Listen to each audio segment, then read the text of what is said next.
Hello दोस्तों, मैं प्रद्युम्न आप सभी का स्वागत करता हूं PH0099 क्लासेस के एक नए वीडियो लेक्चर में।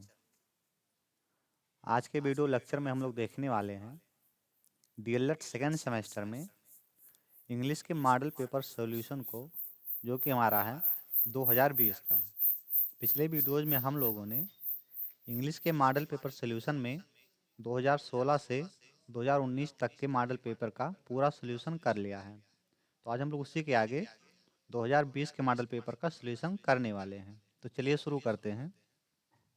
देखिए, जो इंग्लिश का आपका प्रश्न पत्र है, ये आपका है सप्तम प्रश्न पत्र, जिसके लिए आपको एग्जाम टाइम में 1 घंटे का समय मिलेगा और 25 का पूर्णांक होगा। तो चलिए शुरू करते हैं। तो सबसे पहला जो पेपर आपका स्टार्ट होता है वो होता है ऑब्जेक्टिव टाइप क्वेश्चन से, जिसमें आपको 5 ऑब्जेक्टिव टाइप क्वेश्चन देखने को मिलते हैं। चलिए पहले ऑब्जेक्टिव टाइप क्वेश्चन को हम लोग सॉल्व करेंगे। क्वेश्चन नंबर पहला है, who invented bilingual method. Bilingual method को किसने इन्वेंट किया था या किसने खोजा था? ऑप्शन दिया गया है O Jefferson, H E. Palmer, professor CJ Dotson, none of above. इस प्रश्न का राइट आंसर क्या होगा, गेस करेंगे आप लोग? तो देखिए, अगर हम लोग इसमें बात करें बाइलिंगुअल मेथड की, तो बाइलिंगुअल मेथड का जो खोज किया था वो किया था प्रोफेसर सीजे डॉटसन ने। प्रोफेसर सीजे डॉटसन ने बाइलिंगुअल मेथड का खोज किया था। तो इस प्रश्न का जो राइट आंसर है वो आपका है option number C, professor CJ Dotson. अगर हम बात करें substitution table method, substitution table method, इसका खोज किसने किया था? तो एच.ई. पामर ने किया था। और डायरेक्ट मेथड का खोज अगर हम बात करें, डायरेक्ट मेथड जो है इसकी खोज किसने किया था? तो मैक्समिलियन बर्टलीज ने किया था। डायरेक्ट मेथड का खोज मैक्समिलियन बर्टलीज ने किया था। नेक्स्ट क्वेश्चन की तरफ चलते हैं। क्वेश्चन नंबर सेकंड है, चूज द करेक्ट आर्टिकल। यहाँ हमको करेक्ट आर्टिकल चूज करना है। सेंटेंस है dot dot book you want is out of print, यानी जो बुक आप चाहते हैं वो आउट ऑफ प्रिंट हो चुकी है। तो यहाँ हम लोग क्या भरेंगे? द, ए या एन या नॉन ऑफ एबव। देखिए, इसमें जो है ये बुक जो है ये निश्चित है। कौन सी बुक है? ये वही बुक चाहता है जो आउट ऑफ प्रिंट हो चुकी है, यानी द बुक यू वांट। तुम वह बुक चाहते थे which is out of print, जो प्रिंट हो चुकी है। तो हम लोग निश्चित चीज़ों के लिए द का प्रयोग करते हैं, और जो अनिश्चित होता है उसके लिए या तो ए का प्रयोग करेंगे या तो एन का प्रयोग करेंगे। Next question, question number third है, the superlative degree of beautiful is. Beautiful का जो है सुपरलेटिव डिग्री क्या होगा? ऑप्शन दिया गया है मोस्ट ब्यूटीफुल, मोर ब्यूटीफुल, ब्यूटीफुलेस्ट और नॉन ऑफ एबव। तो इस प्रश्न का राइट आंसर क्या होगा, गेस करेंगे आप लोग? इस प्रश्न का राइट आंसर क्या होगा, गेस करेंगे? तो देखिए, जब भी हम लोग किसी शब्द को एडजेक्टिव में जो होता है, कोई एडजेक्टिव वर्ड होता है, उसको कंपैरेटिव या सुपरलेटिव डिग्री बनाते हैं, तो क्या करते हैं हम लोग? उसका सिलेबल देखते हैं। यदि उसमें मोनो सिलेबल होता है यानी एक सिलेबल, यदि उसमें मोनो सिलेबल होता है तो उसमें हम लोग ई आर जोड़कर कंपैरेटिव और ई एस टी जोड़कर सुपरलेटिव डिग्री बनाते हैं।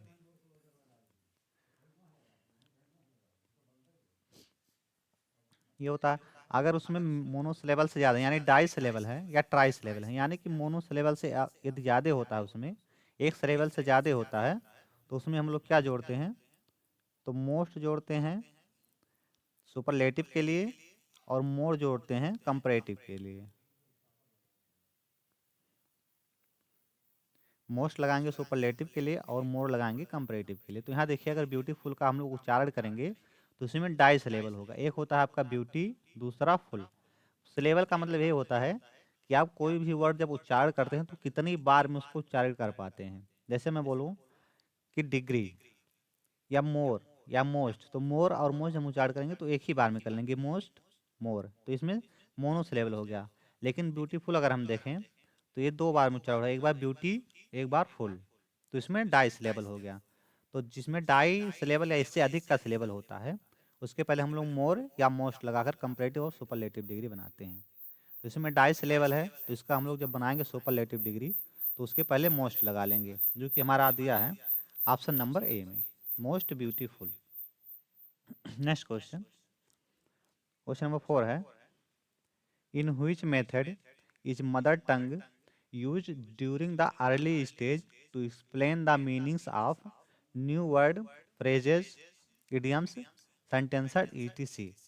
यानी किस मेथड में मदर टंग यूज किया जाता है ईयरली चाइल्ड स्टेज में टू एक्सप्लेन द मीनिंग, यानी न्यू वर्ड्स का मीनिंग एक्सप्लेन करने के लिए फ्रेज, एडियम इन सभी का प्रयोग करते हैं। तो देखिए ये जो आपका मेथड है ये होता है बाइलिंगुअल मेथड या अप्रोच। जो बाइलिंगुअल मेथड या अप्रोच होता है इसमें क्या होता है, किसी एक शब्द को समझाने के लिए हम, जैसे मान लीजिए कोई एक शब्द लिखा है, यहाँ डॉग लिख दिया गया, मान लीजिए कोई एक शब्द लिखा है, इसी को हम समझाने के लिए कई सारी भाषाओं का प्रयोग करेंगे, जिसमें आपका इडियम भी आ जाएगा, फ्रेजेस भी आ जाएगा, ये सभी का प्रयोग करके इसको समझाएंगे। जैसे इसको इंग्लिश में डॉग बोलते हैं, लेकिन हिंदी में क्या बोलेंगे, कुत्ता बोलेंगे, संस्कृत में क्या बोलेंगे तो स्वान बोलेंगे। तो ऐसे ऐसे करके इसका जो है हम लोग समझाते हैं। तो इसमें जो होता है ये बाइलिंगुअल मेथड में होता है। बाइलिंगुअल मेथड क्या होता है, जिसमें एक से ज़्यादा, बाइलिंगुअल मतलब होता है दो भाषा, एक आपका जिसमें मदर टंग होगा और दूसरी कोई और भाषा होगी। क्वेश्चन नंबर 5 है,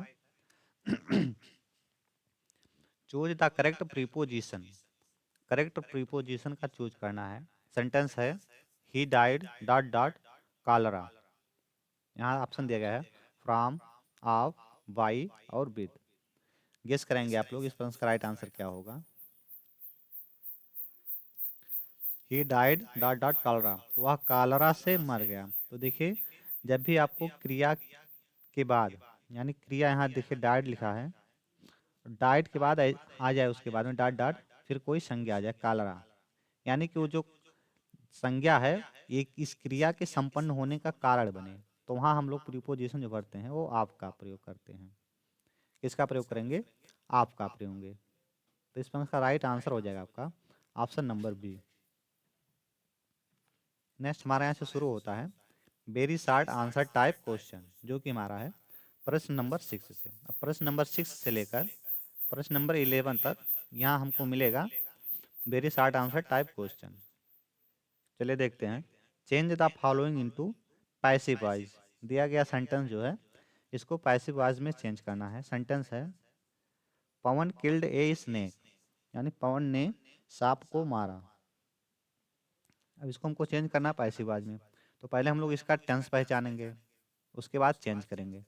तो देखिए सब्जेक्ट के साथ वर्ब का सेकंड फॉर्म प्लस ऑब्जेक्ट, ये प्रयोग होता है जो ये आपका होता है पास्ट इंडिफिनिट टेंस में। पास्ट इंडिफिनिट टेंस में, पास्ट इंडिफिनिट टेंस की यदि हम पैसिव वॉइस की देखें, पैसिव वॉइस में इसका क्या होगा सेंटेंस का स्ट्रक्चर। तो पैसिव वॉइस का सेंटेंस स्ट्रक्चर होता है ऑब्जेक्ट को सब्जेक्ट के रूप में प्लस वाज या वेयर, प्लस वाज या वेयर, प्लस वाज या वेयर, प्लस वर्ब का third form, plus by, plus subject को ऑब्जेक्ट के रूप में। ये होता है पैसिव वॉइस का स्ट्रक्चर जो है ये पास्ट इंडिफिनिट टेंस का। तो चलिए इस स्ट्रक्चर पे रख के हम लोग इसका पैसिव वॉइस बनाते हैं। तो सब्जेक्ट को ऑब्जेक्ट कर लेंगे बाई के बाद, और ऑब्जेक्ट को सब्जेक्ट कर लेंगे। तो ये स्नेक इसका सब्जेक्ट हो जाएगा, ए स्नेक, ये स्नेक इसका सब्जेक्ट बन जाएगा, ये स्नेक इसका सब्जेक्ट बन जाएगा। उसके बाद में फिर क्या लगाएंगे वाज या वेयर। तो यहाँ देखिए ए लगा है यानी सिंगुलर है, तो सिंगुलर के साथ हम लोग लगाएंगे was. A snake was verb का थर्ड फॉर्म। तो वर्ब का ये जो किल दिया गया है, किल जो है इसका सेकंड और थर्ड फॉर्म सेम होता है, तो हम लोग लगा लेंगे किल्ड। उसके बाद में बाई सब्जेक्ट को ऑब्जेक्ट के रूप में, तो पवन। ये हो जाएगा इसका passive voice, a snake was killed by Pawan. Next question की तरफ मूव करते हैं। क्वेश्चन नंबर 7 दिया है करेक्ट द फॉलोइंग सेंटेंस। दिए गए सेंटेंस को करेक्ट करना है। इसमें लिखा है cattles were grazing in the field, यानी जो मवेशी होते हैं, कैटल्स का मतलब होता है मवेशी या चौपाया। तो जो मवेशी होते हैं were grazing in the field, यानी मैदान में घास चर रहे हैं। इसका हमको करेक्ट करना है। तो देखिए अगर हम कैटल शब्द की बात करें, यदि हम कैटल जो शब्द है इसकी बात करें तो कैटल शब्द जो आपका है ये नाउन है। और नाउन में कैसा नाउन है, तो ये कलेक्टिव नाउन है। और कलेक्टिव नाउन को जब हम लोग बहुवचन बनाते हैं तो उसमें यस या ईएस नहीं जोड़ते हैं, उसमें यस या ईएस नहीं जोड़ते हैं। उसको हम क्या करते हैं, उसके पहले आर्टिकल का प्रयोग करते हैं। और कौन सा आर्टिकल होता है, तो आर्टिकल दा का प्रयोग करते हैं। तो इसमें यही गलत है, इसको हम लोग यस या ईएस रिमूव करेंगे और इसके पहले दा लगा लेंगे, यानी कि the cattle were grazing in the field. ये इसका करेक्ट सेंटेंस हो जाएगा। नेक्स्ट क्वेश्चन की तरफ मूव करते हैं। क्वेश्चन नंबर 8 दिया गया है, आइडेंटिफाई नाउन या nouns in the following sentence. यानी दिए गए सेंटेंस में आपको फाइंड करना है इसमें नाउन है, यानी कोई एक नाउन है या इससे अधिक नाउन है, ये पहचान करना है। तो सेंटेंस हमारा, सुरेश लिव्स इन प्रयागराज। तो देखिए अगर हम नाउन की बात करें तो नाउन जो होता है किसी प्राणी, व्यक्ति, वस्तु, स्थान, भाव आदि के नाम को संज्ञा कहते हैं। तो यहाँ देखिए सुरेश जो है ये क्या हो गया, किसी व्यक्ति का नाम हो गया। प्रयागराज जो है ये स्थान का नाम हो गया। तो ये दोनों आपके संज्ञा हैं। तो इसमें नाउन कौन कौन से हैं, तो पहला आपका है सुरेश, पहला सुरेश है। और दूसरा नाउन जो है वो आपका प्रयागराज है, प्रयागराज है।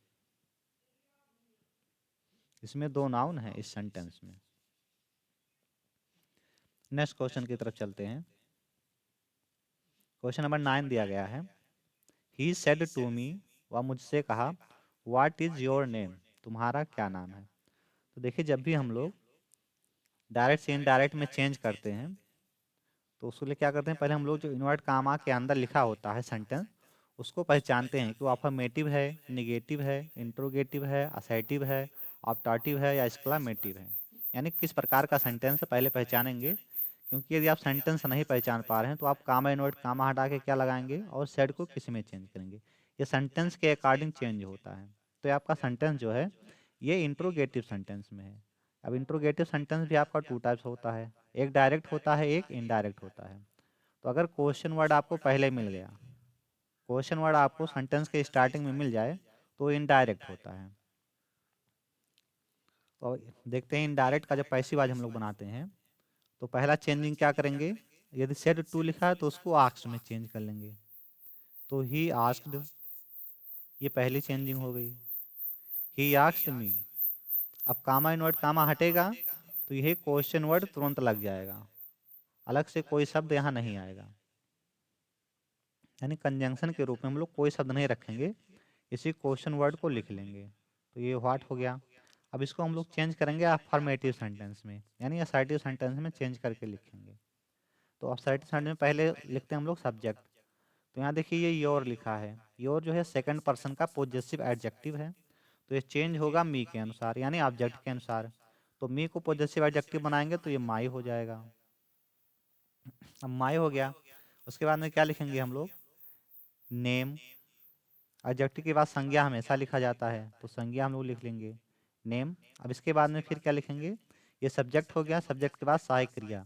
अब यहाँ देखिए ये इज लिखा है तो इसके पहले जो है किस टेंस में है, तो ये आपका है पास्ट टेंस में, तो ये भी पास्ट टेंस में हो जाएगा। तो हम लोग लिख लेंगे वाज। ये आपका बन जाएगा इनडायरेक्ट नरेशन में या इनडायरेक्ट स्पीच में। He asked me what my name was. Next question की तरफ चलते हैं।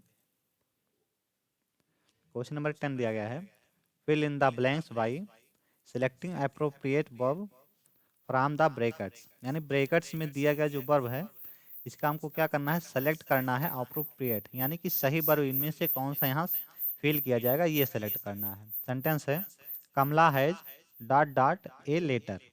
अब यहाँ भरा जाएगा रोट या रिटन। तो देखिए जब भी आपको सेंटेंस में कहीं हैज, हैव और हैड, हैज हैव हैड, यदि आपको कहीं दिख जाए और इसके बाद आपको वर्ब फिल करना हो, इसके बाद क्या फिल करना हो, वर्ब फिल करना है, तो आप हमेशा वर्ब का थर्ड फॉर्म लिखेंगे। कभी कभी नहीं, हमेशा वर्ब का थर्ड फॉर्म आपको लिखना है। यदि हैज, हैव, हैड के बाद वर्ब फिल करना हो तो यहाँ देखिए जो रिटन लिखा है ये वर्ब का थर्ड फॉर्म होता है, तो यहाँ यही फिल हो जाएगा, यानी कमला has written a letter.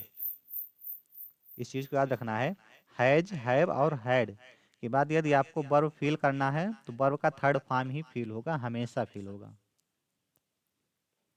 Next question की तरफ मूव करते हैं। क्वेश्चन नंबर 11 है, transform the following sentence to negative without change its meaning, यानी बिना इसका मीनिंग चेंज किए हुए इसको किस में चेंज करना है, तो नेगेटिव सेंटेंस में चेंज करना है। तो चलिए चेंज करते हैं हम लोग। तो देखिए इसको हम लोग चेंज करने के लिए क्या करेंगे, इसको कंपैरेटिव में चेंज कर लेंगे तो ये आपका हो जाएगा। तो कंपैरेटिव में चेंज करने के लिए क्या करेंगे हम लोग, इधर का यानी जो ऑब्जेक्ट है इधर लिख लेंगे और इसका सब्जेक्ट इधर लिख लेंगे। हम लोग लिख लेते हैं SHYAM श्याम, सब्जेक्ट इसका वही लगाएंगे। यहाँ लिख लेंगे नॉट, निगेटिव में चेंज करना है इसीलिए हम लोग यहाँ लिख लेंगे नॉट। अब नॉट के बाद कंपैरेटिव डिग्री में हो जाएगा ये सो के बाद फिर लिखेंगे वाइज, यानी कंपैरेटिव डिग्री में वाइजर का वाइज होता है, वाइज एज मुकेश। यानी चाहे इसको आपको बोले कि पॉजिटिव डिग्री में चेंज कीजिए तब भी यही होगा, निगेटिव में चेंज करने के लिए बोला है तब भी यही होगा।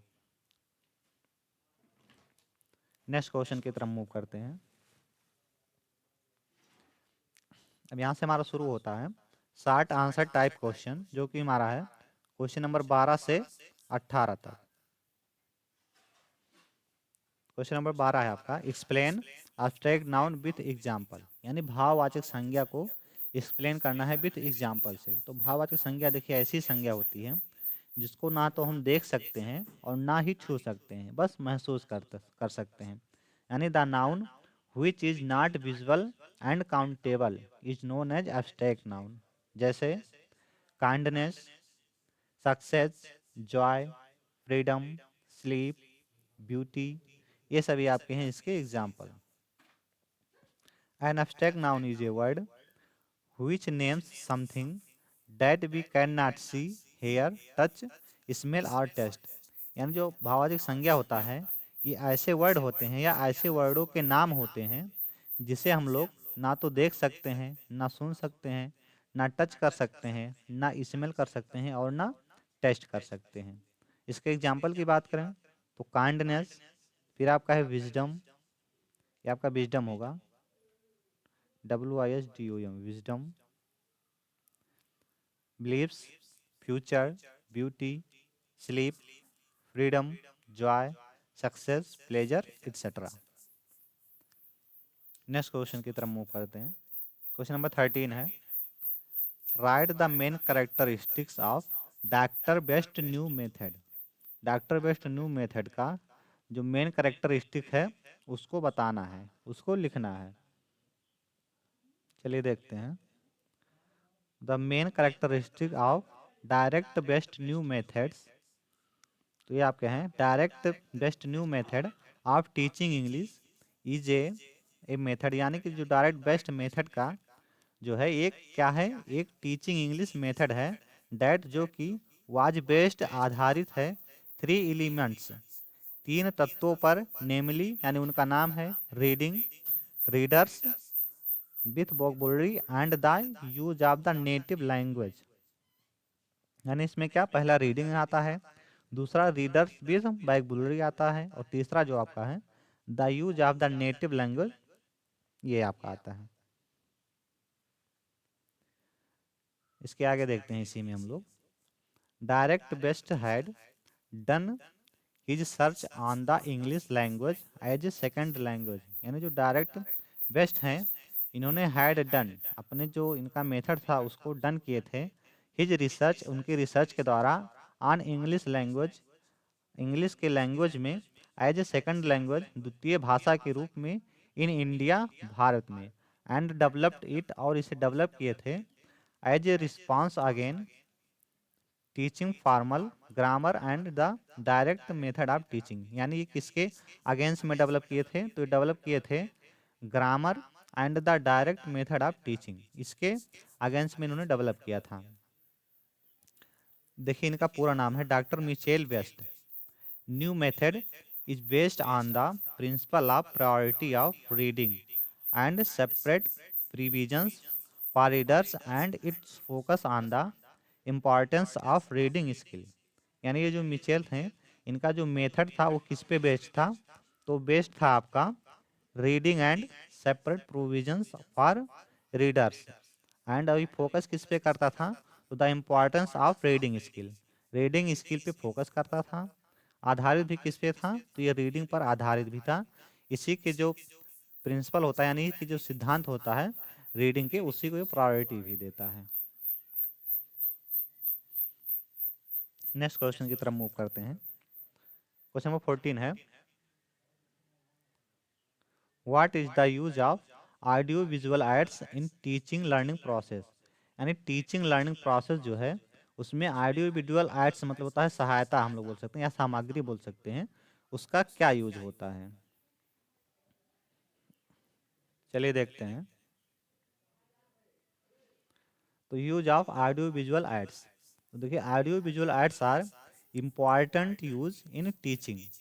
ऑडियो विजुअल जो एड्स हैं उनका टीचिंग में क्या इंपॉर्टेंट है? तो देखिए लर्नर जो है learning progress because it helps to present in the lesson effectively for teachers and student learn and retain the concept better and for long duration. यानी जो ऑडियो विजुअल एड्स होते हैं या क्या होते हैं, टीचर और स्टूडेंट दोनों के लिए जरूरी होते हैं। टीचर्स के लिए भी होता है और स्टूडेंट के लिए भी बहुत इफेक्टिवली होता है। और इससे क्या होता है, जो कॉन्सेप्ट होता है वो बहुत अच्छे से समझ में आता है और लॉन्ग ड्यूरेशन यानी लंबे समय तक याद भी रहता है ऑडियो विजुअल एड्स के द्वारा। नेक्स्ट क्वेश्चन, क्वेश्चन नंबर 15 है, complete the spelling of the following word. इसका हमको स्पेलिंग क्या करना है? कंप्लीट करना है। तो पहले की स्पेलिंग जो है ये इंट्रोडक्शन की स्पेलिंग है और दूसरा जो है ये आपका सेंटेंस की स्पेलिंग है। तो पहले में हम लोग क्या भरेंगे? आई हमको दिया गया है, फिल करेंगे हम लोग। यहाँ एन, फिर एस दिया गया है, टी दिया गया है, आर दिया गया है। फिर हमको फिल करना है तो हम फिल करेंगे आर यू, फिर हो जाएगा आपका सी टी, फिल करेंगे आई, उसके बाद में करेंगे ओ और एन, ये आपका हो जाएगा इंस्ट्रक्शन। दूसरे में दिया गया है यस, फिल करना है ई, यस ई एन टी, फिर हमको फिल करना है ई एन सी ई, सेंटेंस। पहला सेंटेंस है, दूसरा इंस्ट्रक्शन है। नेक्स्ट क्वेश्चन की तरफ मूव करते हैं। क्वेश्चन नंबर 16 है, fill in the blanks by selecting appropriate articles from the bracket. यानी ब्रैकेट से जो है जो सही आर्टिकल है उसको हमको सेंटेंस में फिल करना है। पहला सेंटेंस है, आई सा डॉट डॉट कैट यस्टरडे। दूसरा है, I have dot dot orange. अब यहाँ हमको फिल करना है ए आई एन। तो चलिए देखते हैं ए और एन का प्रोसेस क्या होता है, यानी कैसे हम लोग इसको फिल करते हैं या ए और एन कहाँ लगाते हैं। तो देखिए हम लोगों को बचपन से एक चीज़ बताया जाता है कि जो इंग्लिश के स्वर होते हैं जिसको हम लोग बोलते हैं ए, ई, आई, ओ और यू, इसके बाद हम लोग क्या लगाते हैं? तो एन लगाते हैं, बाकी सबके बाद ए लगाते हैं। जबकि ऐसा नहीं होता है, ऐसा कभी नहीं होता है। अगर यदि आप ऐसा करते हैं तो आपका सेंटेंस गलत हो सकता है। तब हमको क्या करना होता है?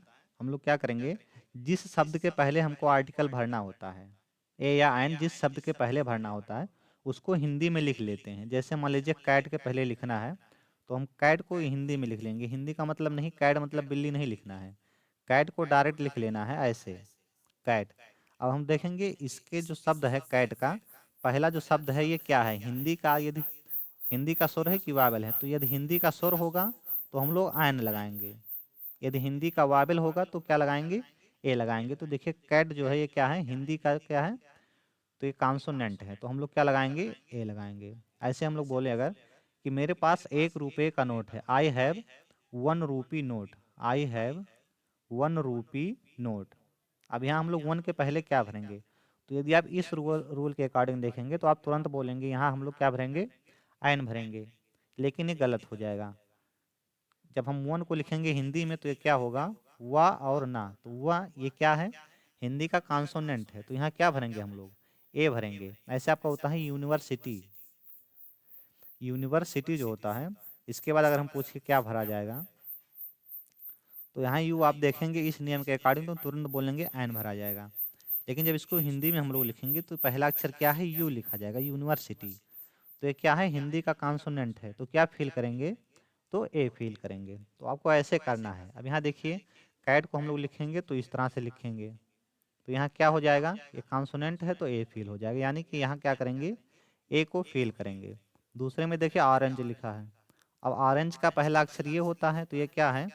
ये हिंदी का स्वर है, तो यहाँ हम लोग क्या फील करेंगे? आयन। इसी तरह से हमको आर्टिकल ए और एन फील करना होगा, कहीं भी दिया होगा, चाहे कम्पिटेटिव लेवल का एग्जाम हो, चाहे आपका डीएलएड का एग्जाम हो या नॉर्मल एग्जाम हो, इसी तरह आप फील करेंगे तो गलतियां नहीं होंगी।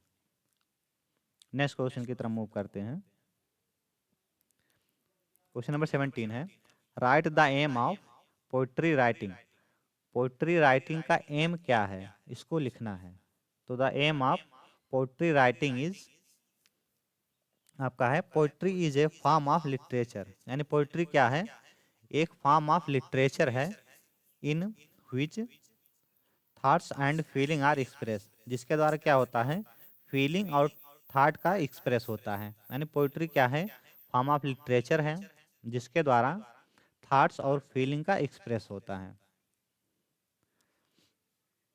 पोइट्री ऑफ एम राइटिंग, तो poetry is a form of literature in which thoughts and feelings are expressed. Main aim of poetry writing are, poetry writing का जो मेन एम है वो यहाँ लिखा गया है। पहला आपका है, it promotes imaginative and creative ability in the learner. यानी ये क्या करता है? जो लर्नर होते हैं यानी अधिगमकर्ता जो होते हैं, उनके क्रिएटिविटी एबिलिटी को और इमेजिनेटिव एबिलिटी को दोनों क्या करता है? प्रमोट्स करता है, यानी कि बढ़ावा देता है। इट्स प्रमोट या बढ़ावा देता है imaging and creativity ability, creative ability, यानी कि जो इमेजिन की क्षमता होती है और जो क्रिएटिविटी की क्षमता होती है उसके एबिलिटी में क्या करता है? तो बढ़ावा करता है या बढ़ावा देता है लर्नर्स के। फिर है, इट हेल्प्स, यह मदद करता है टू एक्सप्रेस, व्यक्त करने के लिए, देमसेल्व्स मोर इफेक्टिवली, यानी इसको ये जो है किसी व्यक्ति को अपने आप को व्यक्त करने के लिए मदद करता है। नेक्स्ट आपका है, to enable the students to drive aesthetic pleasure from poetry. इससे क्या होता है?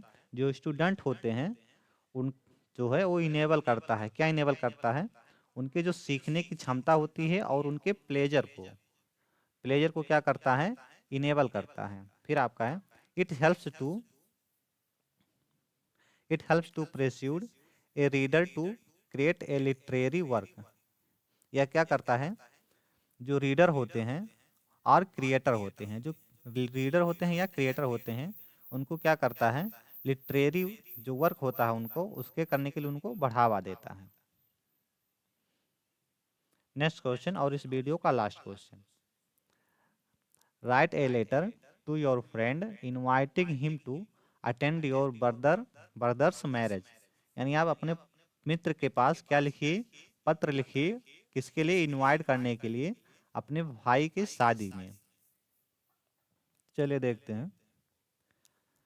लेटर आप इधर से लिखेंगे एड्रेस, सिटी और डेट, फिर यहाँ लिखेंगे डियर, यहाँ उनका नाम लिखेंगे जिनके पास आपको लेटर भेजना है। आई एम क्वाइट वेल, मैं बहुत अच्छा हूँ। हेयर, यहाँ, एंड और उम्मीद करता हूँ that you will also be quite well there, कि तुम भी वहाँ बढ़िया से होगे। आई एम वेरी ग्लैड, मुझे बहुत प्रसन्नता हो रहा है, टू इन्फॉर्म यू, तुम्हें सूचित करते हुए, दैट की माई एल्डर ब्रदर्स मैरिज, जो इनके बड़े भाई की शादी है, हैज हेल्ड, आयोजित हो चुका है, ऑन 15/2/2021 एट लखनऊ, यानी इस डेट को लखनऊ में। The marriage party will depart for Lucknow on 15 February at 12 noon. यानी कि जो ये मैरिज पार्टी है ये डिपार्चर होगी कहाँ से? लखनऊ से किस डेट पे, तो 5 फरवरी को और इतने बजे, ठीक है। आई देयरफॉर, इसलिए, आई रिक्वेस्ट, मैं निवेदन करता हूँ, गो टू कम हेयर, यहाँ पे आइए, पॉजिटिवली, ऑन आवर बिफोर 14 फरवरी, यानी कि आप यहाँ 14 फरवरी से पहले आ जाइए। ग्रेस द फंक्शन, फंक्शन को ज्वाइन करने के लिए। आई होप, मैं उम्मीद करता हूँ, यू विल नॉट डिसअपॉइंटेड मी, कि आप मुझे निराश नहीं करेंगे, इसका मतलब आप अवश्य आएंगे। In actually waiting for your arrival, यानी मुझे आपके अराइवल का बेसब्री से इंतजार रहेगा। यहाँ आप लिखेंगे योर लवलिंग, यहाँ नेम लिख लेंगे, इधर डेट लिख लेंगे जो भी होगा, और लेटर को सेंड कर लेंगे। आज की वीडियो हमारी यहीं समाप्त होती है। यदि आप क्लास का PDF नोट चाहते हैं तो आप हमारे Telegram channel PS0099 classes, PS0099 classes, यहाँ से आप जाके आप इस क्लास का पूरा PDF डाउनलोड कर सकते हैं। यदि आपको यहाँ नहीं मिलता है तो आप इसी वीडियो के डिस्क्रिप्शन में देखेंगे, PDF नोट करके लिंक लगी होगी, PDF नोट करके लिंक लगी होगी, यहाँ से आप जाके इस क्लास का पूरा PDF डाउनलोड कर सकते हैं। तो आज के लिए इतना ही, मिलते हैं नेक्स्ट वीडियो में, तब तक के लिए जय हिंद।